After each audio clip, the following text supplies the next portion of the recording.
নমস্কার। এই মুহূর্তে আমাদের রাজ্যে যে প্রকল্পটা নিয়ে সবথেকে বেশি আলোচনা হচ্ছে সেটা হচ্ছে যুব শক্তি প্রকল্প। কেউ কেউ বলছে এর আবেদন নাকি শুরু হয়ে গেছে, কেউ কেউ এটাও বলছে যে এর আবেদন নাকি শুরু হয়নি। এই প্রশ্ন কিন্তু চারিদিকে সোশ্যাল মিডিয়ায় ঘোরাঘুরি করছে। আবার অনেকে আবার এটুকুও বলছে যে ওয়েবসাইটে ঢুকছি কিন্তু কোথায় কি অপশন আছে কিছুই বুঝতে পারছি না, কোথায় ফর্ম ফিল আপ হবে, ফর্ম কোথায় পাওয়া যাবে, কি কি ডকুমেন্টস লাগবে, আসলে কি 3,000 টাকা যেটা বলেছিল সে 3,000 টাকা কি দেওয়া হবে। যদি আপনারও মনের মধ্যে এই ধরনের প্রশ্নগুলো ঘুরপাক খায় না, তাই আমি আপনাকে বলবো যে চিন্তা না করে এই ভিডিওটা শুরু থেকে শেষ পর্যন্ত দেখুন। আপনার মনের মধ্যে সমস্ত জেগে ওঠা প্রশ্নগুলো উত্তর আমরা এই ভিডিওতে দেব। এবং তারই জন্য আমি বলে দিই যে এই চ্যানেলটাকে সাবস্ক্রাইব করে নিন এবং আপনার প্রতিবেশী বা বন্ধু বান্ধব আত্মীয় স্বজন যত আছে সবাইকে এই ভিডিওটা শেয়ার করে দিন, কারণ অনেক গুরুত্বপূর্ণ তথ্য পেতে চলেছেন। এবং আমি বলে দিচ্ছি অনলাইন প্ল্যাটফর্মে দাঁড়িয়ে এই ভিডিওটা দেখার পর আপনার মনের মধ্যে আর কোনো প্রশ্ন আসবে না, আর অন্য কোনো ভিডিও দেখার দরকার পড়বে না, কারণ কমপ্লিট তথ্য আপনারা এই ভিডিওর মাধ্যমে পেতে চলেছেন। এবার আসি মেইন জায়গায়। প্রশ্ন হচ্ছে আজকে আমি আপনাদের জানাবো যে এই যুব শক্তি প্রকল্পটা আসলে কি, কোথায় আবেদন করতে হবে, এবং সাথে সাথে আবেদন করার জন্য কি কি ডকুমেন্টস লাগবে, কারা আবেদন করবেন কারা আবেদন করবেন না, কাদের ফর্ম রিজেক্ট হয়ে যাবে, এবং আবেদন শুরু হলে কীভাবে ফর্ম ফিল আপ করতে হয়। অতএব শুরু থেকে শেষ পর্যন্ত ভিডিওটা দেখুন, কারণ অনেকগুলো তথ্য পেতে চলেছেন। দেখুন, তার আগে আমি আপনাদের একটা বলি, একটা বাস্তব উদাহরণ দিয়ে আমি বিষয়টা ক্লিয়ার করে দিই। এই যুব শক্তি প্রকল্পটা কাদের জন্য, এই জিনিসটা সবার প্রথম ক্লিয়ার হয়ে নিন। ধরুন আপনি একটা চাকরির পরীক্ষার প্রস্তুতি নিচ্ছেন, খুব ভালো কথা।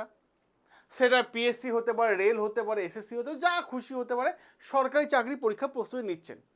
এবার চাকরি ফর্ম ফিল আপ করতে গেলে তো পয়সা লাগে, চাকরির প্রস্তুতি নিতে গেলে তো বই খাতা কিনতে হবে, কোচিংয়ে ভর্তি হতে হবে, সেখানে তো পয়সা লাগে, নোটপত্র জোগাড় করতে হবে, জেরক্স করতে হবে, সব মিলিয়ে খরচা অনেক হয়ে যায়, এবং যাতায়াতের খরচা আছে। যার ফলে অনেক ছাত্রছাত্রী আছে যারা প্রিপারেশন নিতে পারে না আর্থিক সংকটের জন্য, এবং তারা পিছিয়ে পড়ে যায়। হ্যাঁ, আর্থিক সংকটে পিছিয়ে পড়ে যায়। যুব শক্তি প্রকল্পের মেন উদ্দেশ্য হলো এই যে সমস্যাটা আপনাদের হচ্ছে, এই সমস্যার একটা সুন্দর রাস্তা বের করে আনা এবং সমাধানের পথ দেখিয়ে দেওয়া, যাতে একজন চাকরি প্রার্থী শুধু টাকার অভাবে তার স্বপ্ন থেকে সরে যেতে না যায়, তার জন্য এই যুব শক্তি প্রকল্পটা আনা হয়েছে।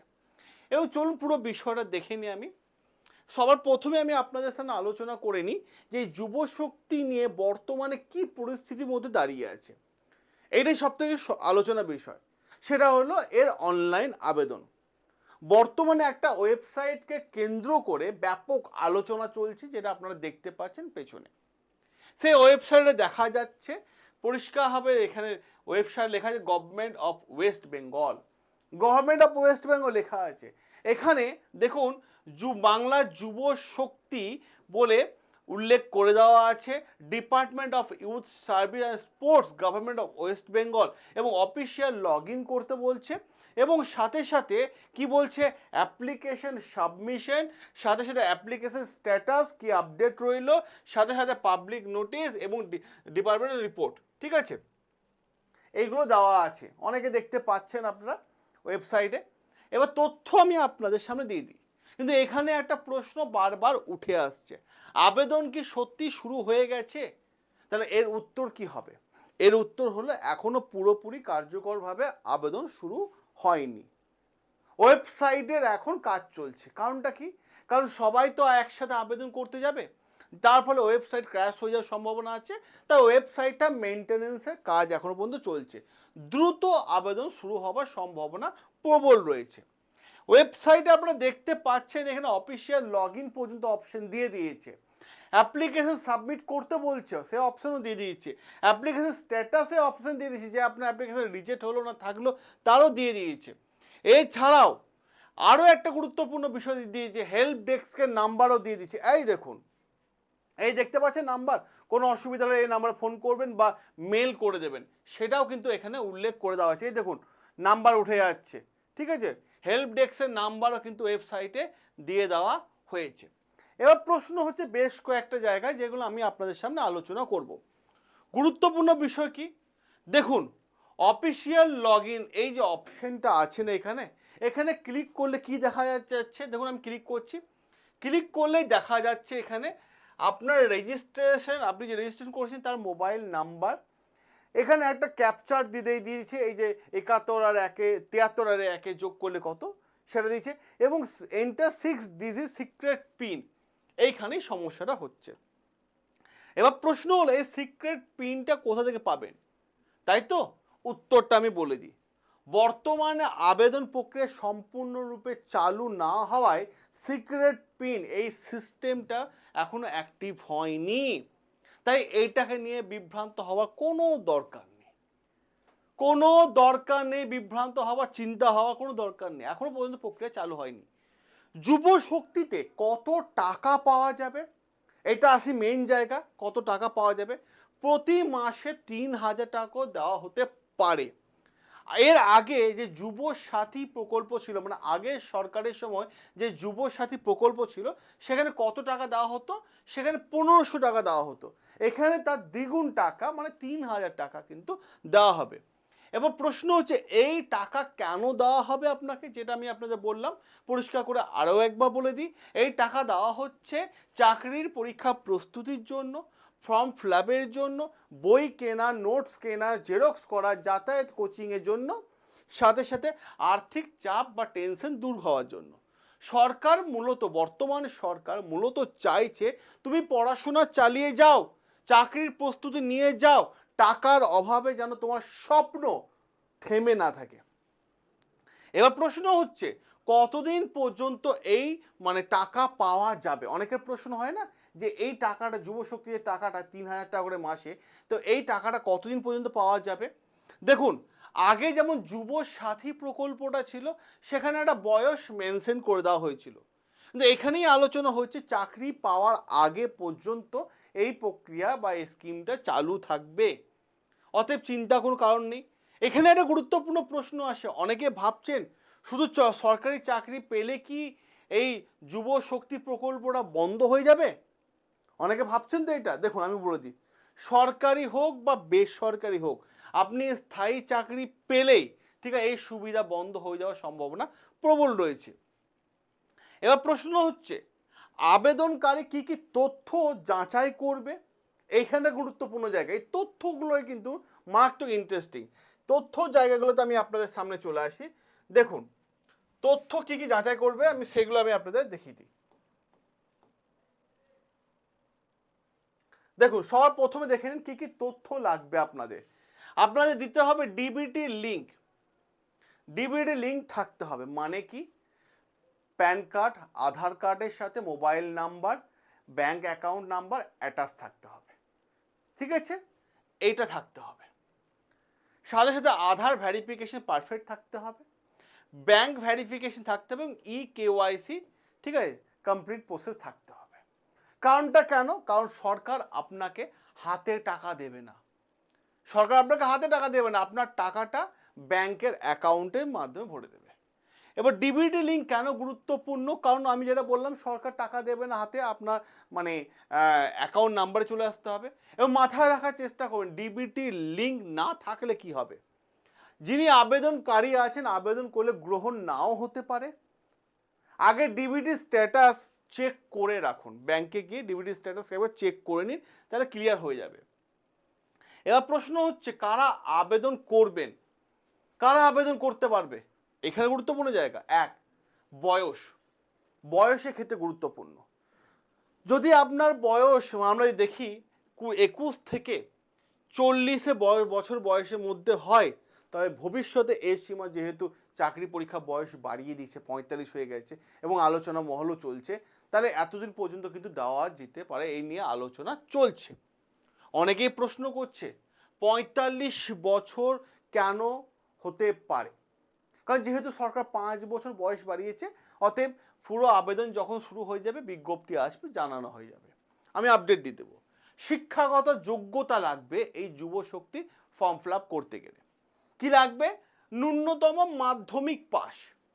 আপনি মাধ্যমিক পাস হয়ে গেছেন, আপনি আবেদন করে নিন, বাস, আর কিচ্ছু লাগবে না, আপনি আবেদনের যোগ্য। সাথে সাথে স্থায়ী বাসিন্দা, ভীষণ গুরুত্বপূর্ণ। আপনাকে অতি অবশ্যই পশ্চিমবঙ্গের স্থায়ী বাসিন্দা হতে হবে, অর্থাৎ আপনার ডোমিসাইল ওয়েস্ট বেঙ্গলে হতে হবে, বৈধ হতে হবে, বৈধ হতে হবে। কারণ মনে রাখবেন, আপনি যদি বহু বছর ধরে রাজ্যের বাইরে অন্য রাজ্যে গিয়ে বসবাস করেন, আপনি এই প্রকল্পের সুবিধা নাও পেতে পারেন, নাও পেতে পারেন। স্থায়ী বাসিন্দা হতে হবে, কিন্তু সমস্যা হতে হবে। এবার প্রশ্ন, কর্মসংস্থান, কর্মসংস্থান সম্পূর্ণ বেকার হতে হবে, অর্থাৎ সরকারি চাকরি আপনি করছেন তারপরে এই ভাতার জন্য আবেদন করবেন, আপনি গ্রহণ হবেন না, আপনার ফর্ম রিজেক্ট হয়ে যাবে। আপনি বেসরকারি একটা স্থায়ী চাকরি করেন, আপনার ফর্ম রিজেক্ট হয়ে যাবে, কারণ সম্পূর্ণরূপে বেকার হতে হবে। এবং এখানেই অনেকে প্রশ্ন তুলছে, স্যার আমি তো প্রাইভেটের চাকরি করি, তাহলে কি আবেদন করতে পারবো? উত্তর, সেই চাকরিটা যদি স্থায়ী চাকরি হয় তাহলে আবেদন মানে সম্ভবত আপনার ক্যান্সেল হওয়ার চান্স আছে। আবেদন কারা কারা করতে পারবেন না আমি আরবার বলে দিই, যারা অন্য ভাতা পাচ্ছেন, যেমন ধরুন কেউ অন্নপূর্ণা ভাতা পাচ্ছে, ঠিক আছে, বা লক্ষ্মী ভাণ্ডার যেগুলো আছে এই প্রকল্পগুলো, এগুলো পাচ্ছে, তারা কিন্তু আবেদন করতে পারবেন না। সহজ ভাষায়, এক ব্যক্তিকে একাধিক মাসিক ভাতা, সরকারি প্রকল্পের সুবিধা তারা পাবেন না। সেটা সরকার চূড়ান্ত নির্দেশিকার মাধ্যমে পরিষ্কার করবে, আরও নির্দেশিকা আসবে। সাথে চাকরিজীবী তো আমি বলে দিলাম, যদি আপনি ইনকাম ট্যাক্স ফাইল করেন তাহলে আপনার আবেদন কিন্তু রিজেক্ট হয়ে যাবে, রিজেক্ট হয়ে যাবে। আর আবেদন করতে গেলে কি কি লাগবে? মাধ্যমিকে অ্যাডমিট কার্ড, মাধ্যমিকের সার্টিফিকেট, মাধ্যমিকে মার্কশিট, আধার কার্ড লাগবে, বা ভোটার কার্ড, বা পাসপোর্ট বা ড্রাইভিং লাইসেন্স লাগবে। অবশ্যই আপনার একটা পাসপোর্ট সাইজ ছবি লাগবে। ব্যাংকে যে অ্যাকাউন্ট আছে আপনার, সেই অ্যাকাউন্টে পাসবই প্রথম পেজের ছবি লাগবে, যেখানে ওই ব্যাংক অ্যাকাউন্ট নাম্বার ডিটেলস হ্যান ত্যান লেখা থাকে, সেই সব লাগবে। কাস্ট সার্টিফিকেট, যে কাস্টটা হয়ে যায় কাস্ট সার্টিফিকেট লাগবে। ST, SC, OBC, EWS caste certificate লাগবে। এবং এমপ্লয়ি এক্সচেঞ্জে কার্ড অনেকের আছে, অনেকে দাবি করছে আমার এমপ্লয়ি এক্সচেঞ্জের কাজ আছে। দেখুন, এমপ্লয়ি এক্সচেঞ্জের কাজ বাধ্যতামূলক, এই মানে হতেও পারে নাও হতে পারে, বাট ভবিষ্যতে কিছু সুবিধা পেতেও পারেন, কিন্তু এমপ্লয়ি এক্সচেঞ্জের কার্ড থাকলে ভালো, ভালো। এর প্রশ্ন হচ্ছে আবেদন কিভাবে করবেন? যখনই পোর্টাল চালু হয়ে যাবে তখন সম্ভাব্য আবেদন প্রক্রিয়া শুরু হয়ে যাবে, এবং আমরা সবার প্রথমে আপনাদেরকে স্টেপ বাই স্টেপ আবেদন প্রক্রিয়া প্রসেস জানিয়ে দেবো, এবং তার জন্য বলবো চ্যানেলটাকে সাবস্ক্রাইব করে রাখুন।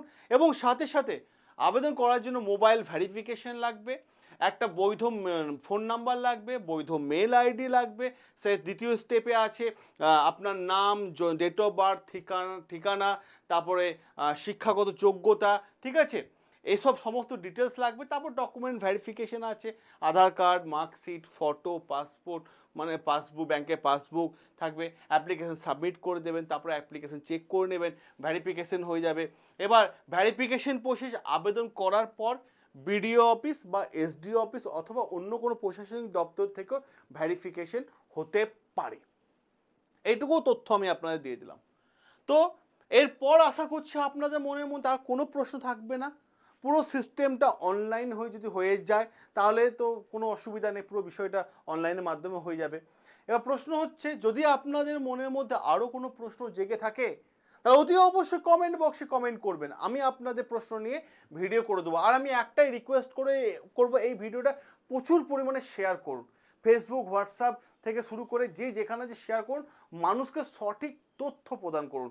কারণ আমি আপনাদেরকে পুরো ওয়েবসাইট ওপেন করে পুরো বিষয়টা আমি দেখিয়ে দিলাম, পুরো ওয়েবসাইট ওপেন করে পুরো বিষয় দেখিয়ে দিয়েছি। তো রিকোয়েস্ট একটাই, আপনার সমস্যা হলে কমেন্ট বক্সে কমেন্ট করুন। সকলে ভালো থাকবেন, সুস্থ থাকবেন, আর আপনার কমেন্ট নিয়ে আমি ভিডিও বানিয়ে দেবো। দেখা হবে আপনাদের সাথে নতুন আরও একটা গুরুত্বপূর্ণ আপডেট নিয়ে।